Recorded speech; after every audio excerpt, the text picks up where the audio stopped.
Эрт цагт цаг дөнгөж эхэлж байхад өвөг дээдс маань Монгол тооллыг 12 жилд ангилан адгуусан амьтны нэршлэр нэрлэх болж гин.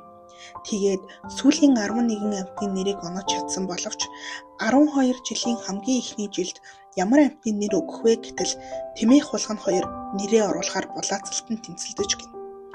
Өвөг дээдс маань учрыг ис олсон тул тэдэнд өөртөө шийдэх боломжийг гаргаж өгч гин.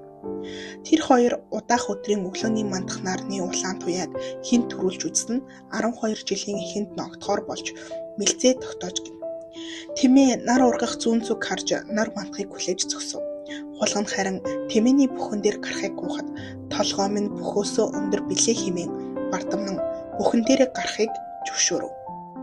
Тийм Хулгана баруун зүг харан цаг ямагт уулын оройг ширтэж байв.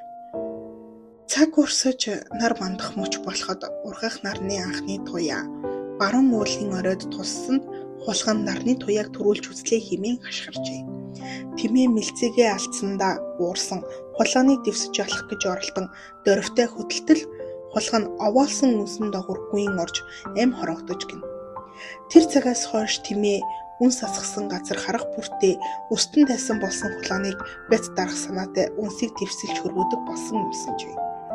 Ийхүү Хулгана 12 жилийн эхэнд орж Тэмээ хасагдсан учраас ийм ажээ.